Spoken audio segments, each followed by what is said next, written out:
Creativity is an addiction. Unplugged because we will always say yes to creativity. Totally Uncut because we all make mistakes. So let's turn it into a tool. This is Arroe Unplugged. Oh, man, it's one of those mornings. There's just so much that I want to write about. I often compare it to the way I dream. Give me 5 minutes of sleep and my mind will travel halfway around the world. I don't remember always being this way. Is it an age thing? Of course, you know I had to do some research, and it shows, no, dude. Aging people do wake up a lot more, which allows us to remember what we were dreaming. But really, we're not dreaming more as we age. It does seem like I'm dreaming more, but the thing is that as an aging person, we have less REM, rapid eye movement. Now, believe it or not, the people who dream the most, those that are born in the first 2 weeks of life, because their mind is being created. I just don't remember being this active with my dreams. I can feel like I've been out for like 3 hours. I look at the clock, it's only been 5 minutes. The same is true about my daily writing. I have 5 different journals going on at the same exact time, and none of them have anything to do with each other. And I know I am not alone in this. Your mind is just as active, but are you listening to what your mind is planting? I happen to trust my open ways of thinking until I wake up and take note of what I posted last night on social media. Do you do that? You're so consumed by what is going on in your presence of right now, this is late at night, that you go to social media, you post something, and then when you wake up the next morning, you're going, oh my God, that was a little bit too revealing. So I take it off. I always tell people the best time to be on my Facebook page is at night because I do cross the line. I do go into areas that offer change and challenge. Not offensively. I don't do that.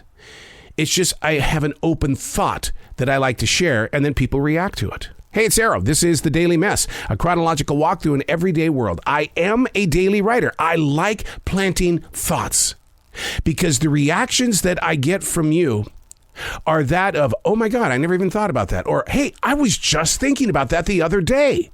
How can we be on the same page? It's like a joke. How does it get from the West Coast to the East Coast? And we're all laughing in the middle. This is The Daily Mess. Getting lost in a thought. Putting too much interest into something that's very, very tiny. I struggle with people getting to see my side of the story. Because it's been a lifelong challenge, my public self is extremely careful as to what I speak of, especially when a comment I think is very funny falls very flat in the circle of communicators. Reserved thinking. Oh, there's a lot of that going on. Yeah, those reserved thoughts are tightly stored away for these pages right here. And sometimes, just like anybody else, I don't know what I'm trying to convey. When you have to explain a thought to yourself, or you come back to it, and none of it makes sense. It's how I do what I do. Accepting your self-weirdness. That is the subject today. Accepting your self-weirdness. Look that up on social media. You're going to find out that being weird, we're not alone. There are several books of motivation focused 100% on accepting your weirdness. I'm a daily writer. I agreed to disagree and fully accept my thoughts. No matter how lost I get, and I'm the one that put it on the page, it doesn't matter. I accept being weird. I did an album back in 2002 filled with some of the craziest music. And the name of the album was They Think I'm Weird, So I Proved It. So this isn't anything new to my journey. Being weird is what I am. And each day that goes by, it's not that I step out there to say, I'm weird. I just go, hey, I'm going to think about some things that are kind of odd, but you don't have to accept me, nor do I have to accept me. But, I agreed to disagree, and I fully accept that I'm just weird. And it puts you in a place of, you know what? I can grow with this because from weird comes a new idea. People can be challenged and changed in ways that inspire them to be more open.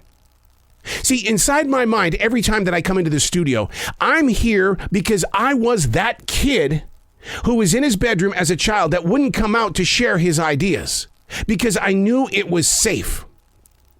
To put yourself in a public place where you unlock your imagination, it takes all that you think is weird and it gives it sunshine.